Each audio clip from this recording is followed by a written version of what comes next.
வணக்கம். இது வன்லங்காவின் இன்றைய மதிய நேர பிரதான செய்திகள். முதலில் தலைப்புச் செய்திகள். உயர்தர பரீட்சை பெறுவது தொடர்பில் வெளியான அறிவிப்பு. மற்றுமொரு ஏவுகணை சோதனை வெற்றி. தொடர் சாதனையில் இந்தியா. அதிபர் தேர்தல் கருத்து கணிப்பில் முந்திய சஜித். மின்சார கட்டண குறைப்பு எடுக்கப்படவுள்ள தீர்மானம். நாட்டை பற்றி சிந்திக்கும் ஒரே ஒரு கட்சி பொதுஜன பெரமுன. மஹிந்த கருத்து. நாடு முழுவதிலும் உள்ள அரச பல்கலைக்கழகங்களில் வேலை நிறுத்தம். சர்வாதிகார சட்டத்தரணிக்கு கடிதம் அனுப்பிய போலீஸ் அதிகாரிக்கு எதிராக விசாரணை. சஜித்தின் மேதின கூட்டத்தை புறக்கணித்த 2 முக்கிய புள்ளிகள். இனி விரிவான செய்திகள். உயர்தர பரீட்சை பெறுவது தொடர்பில் வெளியான அறிவிப்பு. கல்வி பொதுத்தராதர உயர்தர பரீட்சை பெறுபவர்கள் இம்மாதம் கடைசி வாரத்தில் வெளியிடப்படும் என்று பரீட்சை திணைக்கள வட்டாரங்கள் தெரிவித்துள்ளன. 2023ஆம் ஆண்டிற்கான உயர்தர பரீட்சைக்கு மொத்தம் 3,46,976 பேர் விண்ணப்பித்திருந்தனர். இவர்களில் 2,81,444 பேர் பாடசாலை விண்ணப்பதாரர்களும் 65,531 தனியார் விண்ணப்பதாரர்களும் பரீட்சைக்கு தோற்றியிருந்தனர். இதேவேளை கல்வி பொதுத்தராதர சாதாரணதர பரீட்சை மே 2வது வாரத்தில் தொடங்கவுள்ளமை குறிப்பிடத்தக்கது. மற்றுமொரு ஏவுகணை சோதனை வெற்றி. தொடர் சாதனையில் இந்தியா. டார்பிடோ எனும் ஏவுகணை அமைப்பை இந்திய ஆராய்ச்சி நிறுவனம் மற்றும் மேம்பாட்டு நிறுவனம் நேற்று வெற்றிகரமாக பரிசோதித்துள்ளதாக தெரியவந்துள்ளது. இந்திய ராணுவ ஆராய்ச்சி மற்றும் மேம்பாட்டு நிறுவனம் இந்திய படையினருக்கு தேவையான ஏவுகணைகளை தயாரித்து வருகிறது. அவை பல்வேறு கட்ட சோதனைகளுக்கு பிறகு படை கட்டமைப்பில் சேர்க்கப்படுகின்றன.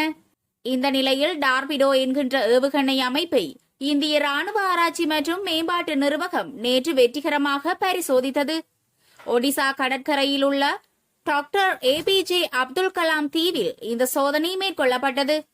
சூப்பர்சோனிக் ஏவுகணையின் உதவியுடன் ஸ்மார்ட் ஏவுகணை அமைப்பு பரிசோதிக்கப்பட்டதாகவும் இந்த சோதனையில் ஏவுகணை அமைப்பின் வேக கட்டுப்பாடு உட்பட பல அதிநவீன வழிமுறைகள் சரிபார்க்கப்பட்டதாகவும் இந்திய ராணுவ ஆராய்ச்சி மற்றும் மேம்பாட்டு நிறுவனம் தெரிவித்துள்ளது. மின்சார கட்டண குறைப்பு எடுக்கப்படவுள்ள தீர்மானம். நடப்பு மே மாதத்திற்குள்ளாக மின்சார கட்டணம் மீண்டும் குறைக்கப்பட உள்ளதாக அரசாங்கத்தின் உயர்மட்ட தகவல்கள் தெரிவிக்கின்றன. கடந்த மார்ச் மாதம் 4ஆம் தேதி வீட்டுப்பாவனைக்கான மின்சார கட்டணம் 21.9% குறைக்கப்பட்டது. அதற்கு மேலதிகமாக 30 அலகுகளுக்கு கீழ் பயன்படுத்தும் வாடிக்கையாளர்களுக்கு 33% கட்டண குறைப்பு அறிவிக்கப்பட்டிருந்தது. இந்த நிலையில் இம்மாத நடுப்பகுதியில் மின்சார கட்டணம் மீண்டும் கணிசமான அளவில் குறைக்கப்பட உள்ளதாக தெரிய வந்துள்ளது. நாட்டை பற்றி சிந்திக்கும் ஒரே ஒரு கட்சி பொதுஜன பெரமுன. மஹிந்த தெரிவிப்பு. இந்த நாட்டில் யார் எதை கூறினாலும் வீண்கதைகள் பேசினாலும் தொழிலாளர்களின் தேவைகளை அறிந்து நாட்டின் அபிவிருத்திக்காக செயற்படுவதற்கும் சிந்திப்பதற்கும் உள்ள ஒரே ஒரு கட்சி பொதுஜன பெரமுன மட்டுமே என ஸ்ரீலங்கா பொதுஜன பெரமுன கட்சியின் தலைவரும் முன்னாள் ஜனாதிபதியுமான மஹிந்த ராஜபக்ச தெரிவித்துள்ளார். கொழும்பு கேம்பல் பார்க்கில் நடைபெற்ற பொதுஜன பெரமுனவின் மே தின கூட்டத்தில் கலந்து கொண்டு உரையாற்றும் போதே அவர் இதனை தெரிவித்தார். இதன்போது கருத்து தெரிவித்த அவர், ஸ்ரீலங்கா பொதுஜனவின் சக்தியை நாட்டிற்கு காண்பிக்க இன்று உங்களால் முடிந்துள்ளது. நாட்டின் 4 பகுதிகளில் இருந்தும் கெம்பல் மைதானத்திற்கு வந்து கூடியுள்ள மக்கள் நாம் வீழ்ந்தாலும் மீண்டும் மீண்டும் எழுவோம் என்பதை நாட்டிற்கு நிரூபித்துள்ளார்கள். பொய்களை கூறி சேறு பூசி எம்மை கொள்ளையர்களாக அடையாளப்படுத்தி நாட்டின் எதிர்காலத்தை இல்லாமலாக்க இன்று பலரும் முயற்சிக்கிறார்கள். மக்களின் அபிலாசைகளை நிறைவேற்ற எம்மால் முடியும் என்று நீங்கள் நிரூபித்துள்ளீர்கள். ஒவ்வொரு பேரணியிலும் தொழிலாளர்களை வீதிக்கு இறங்க செய்வது யார் என அனைவருக்கும் தெரியும். நாட்டை அபிவிருத்தி செய்து உங்களது பிள்ளைகளின் எதிர்காலத்தை வெற்றி கொள்ள அவர்களால் முடியாது. இந்த நாட்டில் யார் எதை கூறினாலும் தொழிலாளர்களின் தேவைகளை அறிந்து நாட்டின் அபிவிருத்திக்காக செயற்படுவதற்கும் சிந்திப்பதற்கும் உள்ள ஒரே ஒரு கட்சி பொதுஜன பெரமுன மட்டுமே.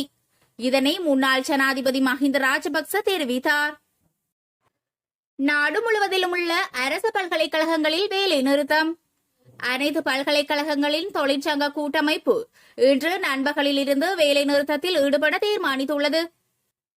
கடந்த 29ஆம் திகதியிடப்பட்ட பல்கலைக்கழக மானியங்கள் ஆணைக்குழுவின் தலைவருக்கு வழங்கப்பட்ட கடிதத்தின் பிரகாரம் இந்த வேலைநிறுத்த போராட்டம் முன்னெடுக்கப்பட உள்ளது.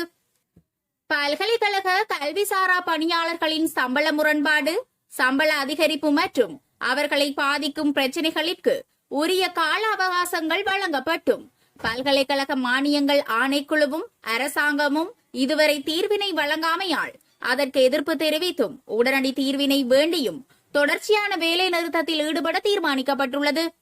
அதன்படி யாழ்ப்பாண பல்கலைக்கழகத்திலும் இன்று வியாழன் நண்பகலிலிருந்து தொடர்ச்சியான வேலை நிறுத்த போராட்டத்தினை பல்கலைக்கழக ஊழியர் சங்கம் மேற்கொள்ளவிருக்கிறது. எனவே பாதுகாப்பு பணியாளர்கள் தவிர்ந்த அனைத்து அங்கத்தவர்களும் குறித்த காலப்பகுதியில் பணியிடங்களுக்கு செல்லாது விடுவதுடன் நண்பகல் 12 மணிக்கு பணியிடங்களிலிருந்து கையொப்பமிட்டு வெளியேறி ராமநாதன் மண்டபம் முன்றலில் ஒன்று கூடுமாறு கேட்டுக் கொள்ளப்படுவதோடு 12 மணிக்கு நடைபெறும் விளக்க பொதுக்கூட்டத்திலும் அதனைத் தொடர்ந்து பல்கலைக்கழக முன்றலில் முன்னெடுக்கப்பட உள்ள ஆர்ப்பாட்டத்திலும் கலந்து கொள்ளுமாறு கேட்டுக் கொள்ளப்படுகிறார்கள். பல்கலைக்கழகத்தில் பணிபுரியும் பயிலுனர்கள், ஒப்பந்த தொழிலாளர்கள், மனிதவள நிறுவன பணியாளர்கள் ஆகியோரும் எமது போராட்டத்திற்கு வலு சேர்க்கும் முகமாக எமக்கு பூரண ஒத்துழைப்பினை வழங்குமாறு யாழ்ப்பாண பல்கலைக்கழகத்தின் பல்கலைக்கழக ஊழியர் சங்க இணைச் செயலாளர் சிவரூபன் தெரிவித்துள்ளார். சர்வாதிகார சட்டத்தரணிக்கு கடிதம் அனுப்பிய போலீஸ் அதிகாரிக்கு எதிராக விசாரணை. சட்டமா அதிபர் திணைக்களத்தின் அரச சட்டத்தரணி ஒருவருக்கு அனுப்பிய கடிதத்தில் சர்வாதிகாரியின் சட்டத்தரணி என்று குறிப்பிட்ட போலீஸ் அதிகாரிக்கு எதிராக விசாரணைகள் ஆரம்பிக்கப்பட்டுள்ளது. கொழும்பு மாவட்டத்திற்கு பொறுப்பான உயர் போலீஸ் அதிகாரியொருவர் கடமையின் நிமித்தம் சட்டமா அதிபர் திணைக்களத்தில் பணியாற்றும் சட்டத்தரணியொருவருக்கு கடிதம் ஒன்றை அனுப்பியுள்ளார். இதன்போது குறித்த சட்டத்தரணியை ஜனாதிபதி சட்டத்தரணி என்று விളിப்பதற்கு பதில் தவறுதலாக சர்வாதிகாரியின் சட்டத்தரணி என்று விളിத்துள்ளார். தற்போது சம்பவம் தொடர்பில் குறித்த போலீஸ் அதிகாரிக்கு எதிராக உயர்மட்ட விசாரணைகள் ஆரம்பிக்கப்பட்டுள்ளன. சஜித்தின் மேதின கூட்டத்தை புறக்கணித்த 2 முக்கிய புள்ளிகள்.